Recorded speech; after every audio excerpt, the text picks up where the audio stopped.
Good morning. It's been a minute since I've done not a minute really. I did a video like last week or something.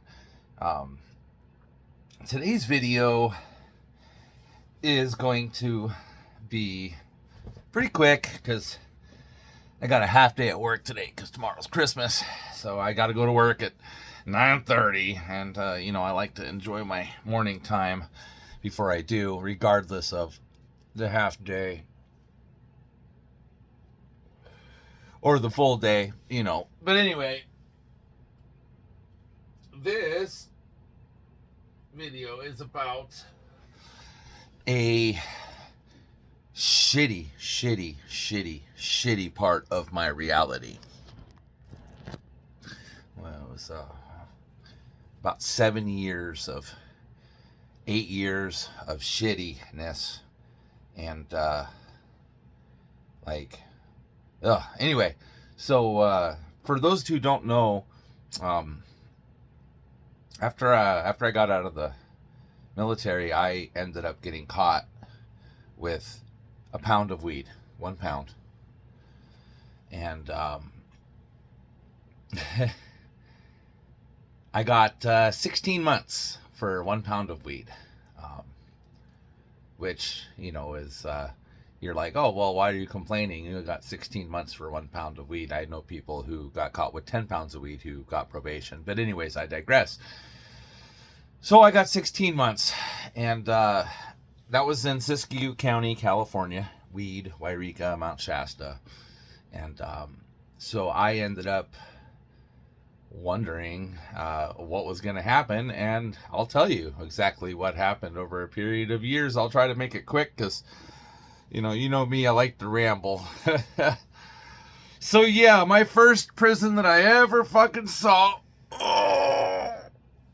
was High Desert State Prison, right across the street from Susanville State Prison, or CCP, I think they called that one. Susanville's got a name. HDSP is where I was at because it has the reception center. And that was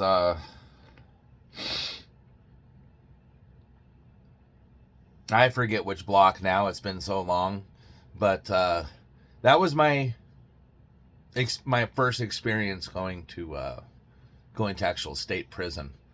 I fucking rode on a bus all fucking day through the mountains. Or a van, I should say. I wasn't in a bus, thank God, because I've been on the bus too. That comes later. I've been on the bus, but I get there. They pack us up butt crack, dude. We're talking. They woke me up at 2:00, put me in a fucking a paper jumpsuit with fucking paper fucking booties and shit. Sent all my shit fucking with me, but then all that shit got donated along with like tons of my ID and my wallet and all kinds of shit, dude. It was pretty upsetting, man. But so I come into R&R. I go through the gates. And it's fucking snow. There's snow everywhere. It's frigid cold. That's up on the high desert. It's actually beautiful up there. But I come through the gates. We go to R&R. And they put us in R&R. Receiving and release. And that was the very beginning of my experience. I got there probably 6:00 in the morning, 7:00 in the morning. I was there until easily 10:00 that night. They took my blood, fucking asked if I was affiliated, asked what my charges were, asked if there's any reason I needed to be in protective custody, which of course I was like, no. I didn't do anything to warrant that. But, and then they fucking pack us up in the orange jumpsuits, or not jumpsuits, but it's an orange 2-piece, and they give us a set, which ended up being my pillow. Give us blankets, sheets, fart sack, and fucking put us in shackles. Start walking to the building. Again, I forget. I think it was B unit, B dorm. So I walk across the prison. It's fucking 10:00 at night. I love 10:30 at night. Wind's blowing like a motherfucker. It's cold as fuck. All I care about at this point is I don't give a shit that I'm in prison. I don't care about I just want to go to bed. I just want to go to sleep. Like I don't give a fuck. Fucking trundle our asses into the fucking thing. Of course, the whole place just goes fucking nuts. There's people fucking pounding on their fucking window. There's people in the group that I'm in that just came in. Because by the way, like 5 more buses showed up, like throughout the day. People just, I mean, there must have been 300 people that showed up into that fucking R&R that day, all told. Anyway, so I go into my cell, and I'm roommates with this old drunk. What was his fucking name? I'm pretty sure he's probably gone by now. I mean, he was a old granddad. That's what he liked. That's his whiskey. He got arrested on a or a parole violation because he was drinking a fifth of old granddad while walking down the interstate, the I-5, and that was a probation violation. So he's doing a violation. Damn, I forget his name. He was the one who actually really let me know what to do and what not to do. He had been in the system before. So anyway, so I'm in this fucking little itty bitty fucking cell. It's actually not that small, but they're not that big either. You know, it's your toilet sink combo, bunk beds with a frosted window. Oh. I take that back. I didn't have a frosted window. I actually could see a mountain with some trees, and every now and then a herd of elk would be up there, and that was kind of like my high point. I would drink coffee, and I would look out the thing. Anyways, and that's when I learned all about the crazy shit that happens in reception centers. So the guards all lock the building down and leave at like midnight or like 11:30 or something. Like, they got us in there, they locked it, all the lights went down, there was one person in there up in the guard tower, up in the gunner's tower, and everything else just done, stopped. Cops all left, and as soon as they did, dude, all you saw was these white fucking lines flying out of this cell everywhere, bro. Fucking everybody gone fishing. Fucking people fishing everywhere, dude. I saw motherfuckers shooting lines across the entire fucking smokes go. I had so many pass down the line, pass it down the line, pass the lines. Fucking cigarettes and weed and shit sitting in there, and I'm like, damn. Well, I mean, I knew better than to fucking fuck with somebody else's fucking package, you know, but fuck, man. Fucking oh, man. And then it was 116 days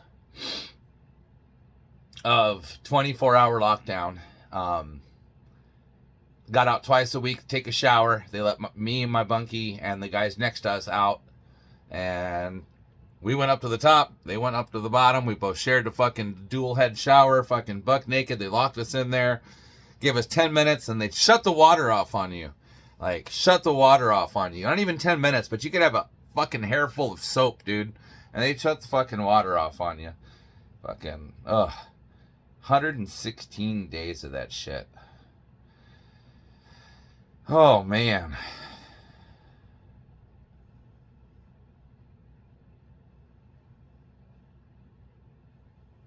God. Seems like happened to a different person almost. Fucking, it was no fun though, guys. I'm telling you, it was no fucking fun. No fucking fun. I mean, some of those people had fun. Some of those people, that's what they lived for. They lived to go to prison. Like, you could just see that's they were institutionalized. That's what they did. They loved to be in prison. They had no issues about being in prison, you know. None whatsoever. Zero. But me, I didn't enjoy it at all. I couldn't wait to get the fuck out. And after 116 days and a couple fights I saw on the fucking line, I learned how to make a redhead. I learned how to make a saltwater lighter. Yeah, saltwater lighter. It's exactly what it sounds like.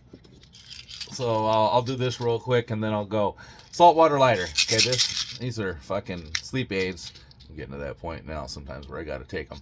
Anyway, so what you do is you take this, you get rid of the sleep aid, keep the cap, put a hole, and you take a fucking 2 paper clips and you run a paper clip from here, like the cap, up, out. You run one in directly to the salt water in there, and then you take another one and you fucking put it inside like this, and then on the top you put two, goes in, up with a pencil lead. Okay? Yeah, with the pencil lead. All right? And you put salt packets in it, or ramen packets in the water that's in there. And that helps it so it doesn't boil as fast. And you take that, you stick it in a fucking socket, and it goes, and that fucking little piece of lead lights up. And you fucking light your cigarette with it. Fucking saltwater lighter. Oh yeah, I learned how to make a saltwater lighter. Let me see what else. Beads. I learned how to make beads. Because you got to remember, when I went, I was broke, bro. I was one of those poor motherfuckers. I had nothing. I didn't have shit. I didn't have $1 on my books the whole fucking time. I had to hustle my money. And there was things you could do to hustle that I would not do to hustle. Like, there was those things. But that's not something that ever really came across my plate because I didn't. There's gay cars in California. Like, there's a car is like your clique, your group. You ride with your car or in your car, right? Well, they had the gay car, and they had the Siskiyou County car and Shasta County car, and et cetera, et cetera. And then you had all the affiliated people after that. Now, an affiliated person could ride in the same car as an unaffiliated person. They just don't do they just don't do much with each other. But if they're the same race, they will interact. So let me just start off by saying California, they call it politics. And I understand why they do it now.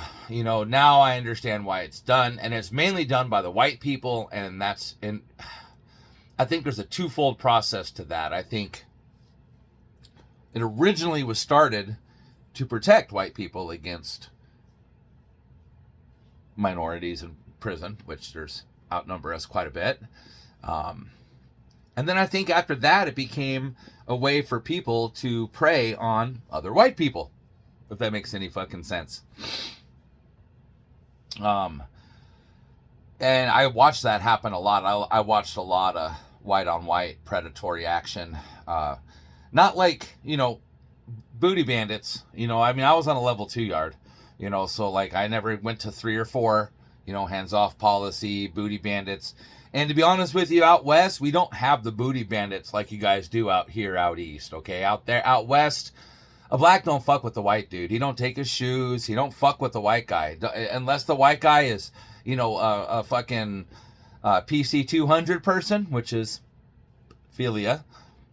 Anything in California that's PC 200 in the 200s, that's a bad jacket, guys. So keep that in mind. So if you didn't have a 200 jacket, you were good to go unless you were affiliated and, unless you involved yourself into the gangs. But we didn't really have to worry about getting butt raped by a booty bandit. No, nobody really did. It happens, don't get me wrong. But those are usually in higher levels, level 3s and 4s, where these guys are doing fucking multiple life sentences. They ain't got nothing else to lose, and it's a power play. They're not fucking in the ass because they fucking like your butt. They're fucking in the ass because it's a hole, and 2, it's power. A man just fucked you up the ass. How much more fucking can you take from a motherfucker? Anyway, so I didn't have to deal with any of that. Don't get me wrong, it happened, but it wasn't like booty banditry as much as people just giving up the booty. Like I said, gay cars. So every now and then you'd fucking hear about some dude fucking rolling up in the fucking gay area, hanging out with the gay car, and then he'd come back a few minutes later and he'd be a changed man, and you already know what happened. He went and got his dick sucked or got some booty, But that was that was my second prison where I really experienced. Well, I should say my first prison, my first mainline prison, where I actually was on the yard. And that was, I keep wanting to say Adelanto, but it's not Adelanto. I read a thing this morning about someone who went to Adelanto. Avenal State Prison had a chicken farm there. That's one thing I remember was the smell of chicken shit. Sometimes it was so fucking bad. Sometimes it was so fucking gnarly that it was just, it was disgusting. And I played on the softball team there. Yeah. Wasn't the worst. I wasn't the best.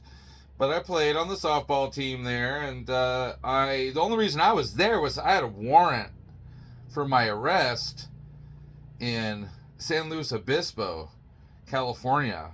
And halfway through my, not even halfway through my sentence there in Avenal, I got a letter from San Luis Obispo courts saying that if I accepted it, they would just plead me out and run it concurrently with my current sentence. And so, I mean, I said, fuck yeah.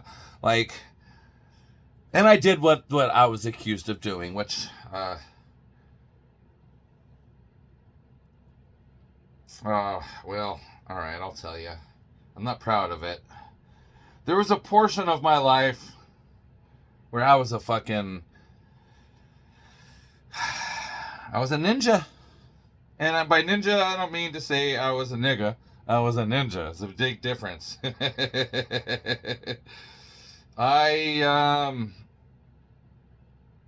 The Marine Corps taught me well. Let's just put it that way. They taught me all kinds of stuff about people, about just, see, and now that I'm fucking trying to bring it all up, little things that, they taught me how to fucking move. They taught me how to sneak. They taught me how to fucking observe people who are unobservant. They taught me how to observe people who are observant. And I utilized all those skills, and I was a fucking cat burglar. All right. I'm not going to go into anything too deep because I'm pretty sure time has passed for anything to be done, and I'm not going to go into any specifics or any places, but I was a cat burglar. And if you lived in a certain part of the country where I was at, and if you pay attention, you already know where I was at. Not in prison, obviously. I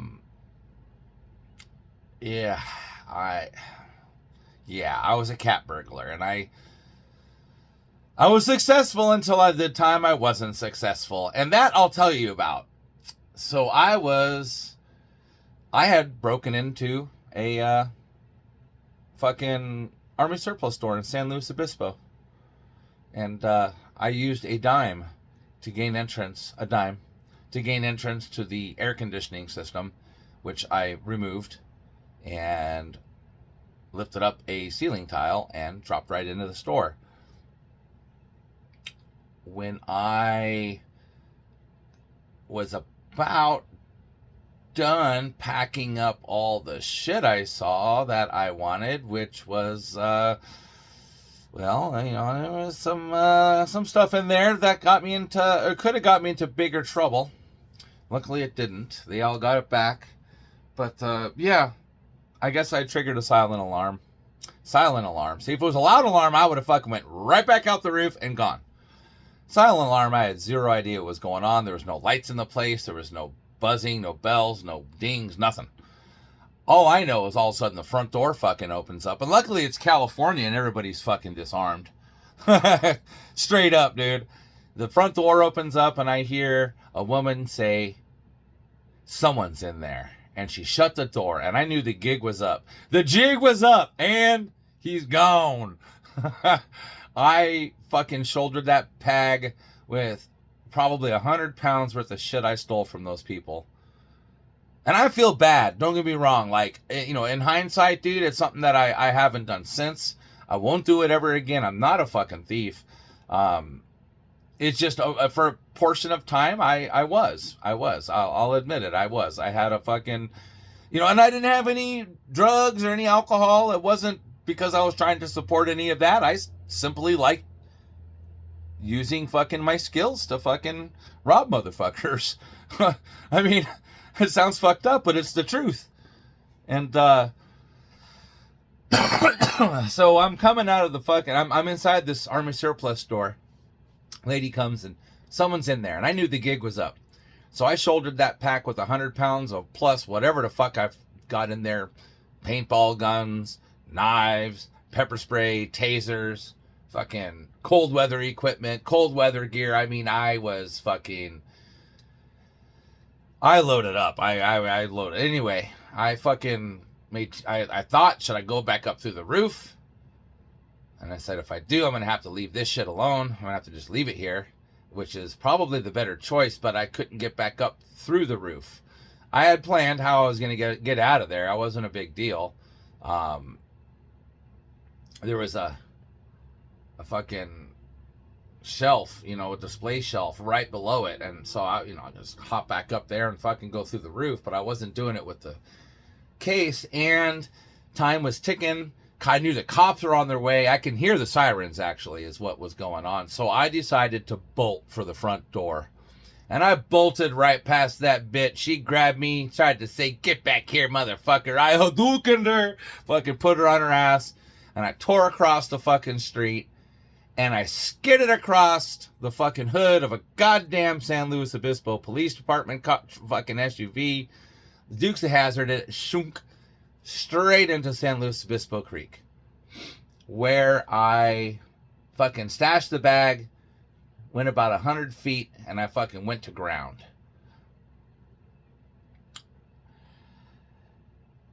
They brought the dog in. They brought the helicopter in. They had like fucking 50 cops fucking looking for me. And I was underneath some blackberries. And that's why they didn't find me, as I scratched the fuck up. But I had crawled underneath the blackberry patch, dude. And so the dog had sniffed me, but didn't react, because I didn't react, because they didn't have I was just a person in the fucking woods to him. I don't know why he didn't fucking alert, but the dog sniffed me. The dog sniffed me. And I said, good boy, really low. Because there's helicopter and fucking shit flying. Those motherfuckers did not find me. They found the bag of shit. They found the bag, and that's how they got my prints off of some stuff in there, which is how they found out it was me. They found the bag, but they didn't find me. And eventually they fucking all left. I heard him say, he must be downriver. He must be downstream. I wasn't downstream. I was right there under some blackberries. But they left. I crawled out, got out of town, and I completely had forgotten about it until I got notice that I had a warrant, and I wasn't allowed to go to a level 1 yard, which would have been the shit. Because I would have went to fire camp, or I would have went to one of the CCFs like I did down the way. That's another story. So I went to Avenal State Prison in Avenal, California. Fucking shitty ass place right in the middle of the fucking state. Ugh. God, horrible. And I remember some of the fucking people that I had run into in there. The one that always comes to mind, the one guy that always comes to mind is a dude that called himself Soldier. Or was called Soldier. He wasn't no fucking soldier. But, he was a tweaker, and he was a fucking Nazi, a skinhead. He wasn't like Nazi lowriders or nothing. He was a low-level fucking skinhead, because I still have yet to meet a skinhead that wasn't a tweaker. And I'm saying that there's skinheads out there that aren't, but I haven't met any of them yet. And this guy was definitely a fucking tweaker. Tattoos all over his face, fucking Soldier. Well, anyways, I remember when Soldier got his ass beat up by some fucking youngster that came in there. Chris, I think his name was. Fucking youngster, dude. Fucking lit that dude up, bro. Like half of the size, too. Anyway, fucking, God, that place sucked. So I got into a program. Get up, go to breakfast, get my coffee. Fucking, that was one of those places where you could fill your coffee cup in there, because, they gave us state coffee. Thank God. You could fill your coffee cup in there and take it out with you. Like, they didn't, only a couple of the guards, were by the book. The rest of them were kind of like, whatever, dude, you're not killing anybody. You're not fucking hurting any of the fucking COs, dude. Take your fucking coffee back to your dorm. And so I was in the only dorm that had AC because I got lucky. That was also the medicated dorm. Everybody in there was on fucking meds, and they had a fucking, what was it called? It was a certain time where a certain temperature, I think it hit 90 degrees, and they wouldn't let anybody from that building outside, even if you weren't on medication. And that was the shitty part about it, is I wasn't on any kind of pills, but I was in that building. So when it hit 90, heat line, something, I forget what they would call it, but they'd bring everybody back in. Everybody from that building back. And of course, some people fucking went AWOL and shit, and they would fucking show back up later. My 1 or 2 puffs before work.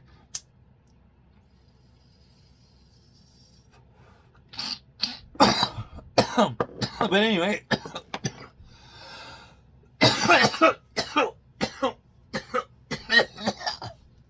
I did see my first actual skirmish, if you would, of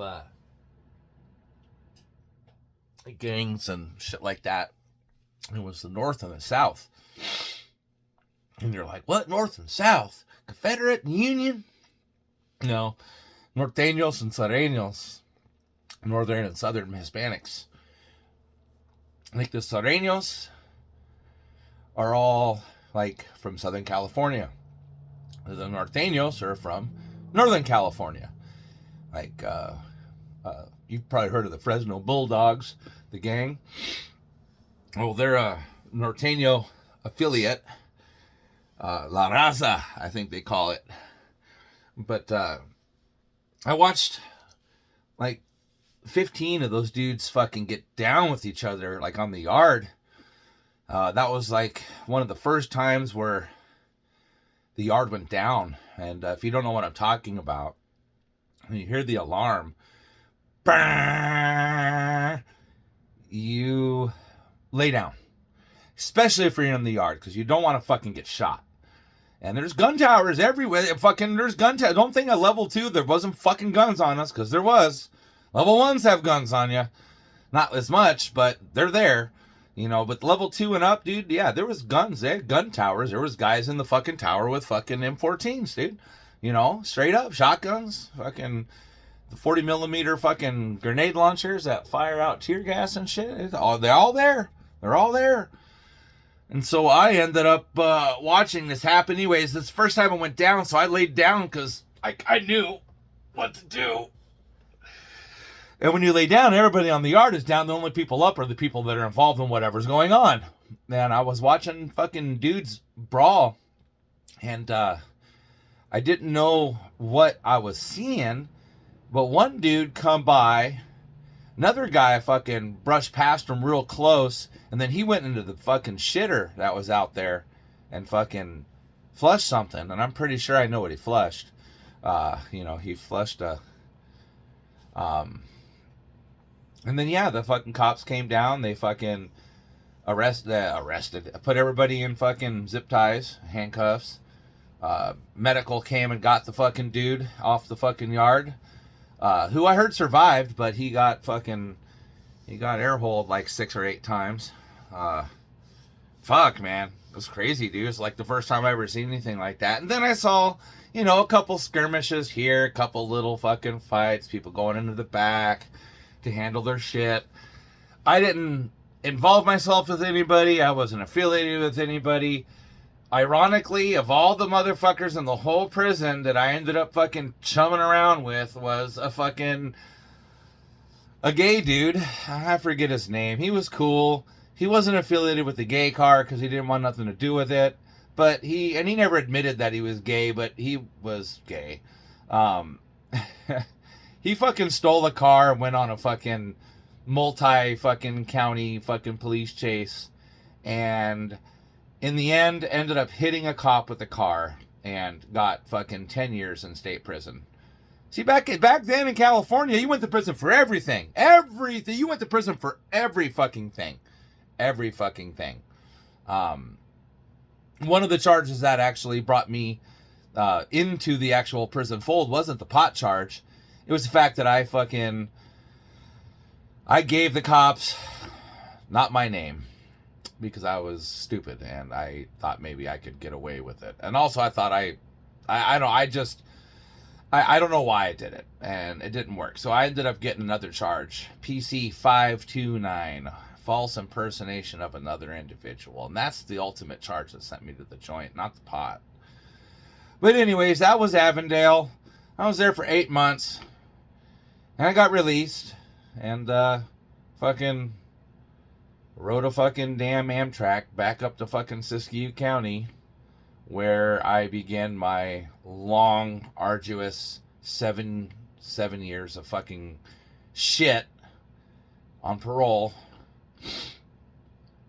I managed to last about a year before my first parole violation. And that parole violation was because I left. I fucking took off. I couldn't handle being around there anymore. I couldn't. There's nothing going on. So I took off. Ended up getting caught down in fucking Mendocino County is where I was at, Mendo. And Mendo, you don't go to fucking HDSP, High Desert, for reception. You go to San Quentin.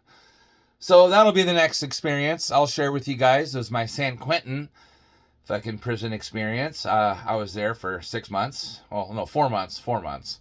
Was there for 4 months, like 30 days up in fucking, I was Bayside, 5th tier, fucking West Block, fucking, wow, yeah, fucking 5th tier, way the fuck up there, bro, at least it was warm.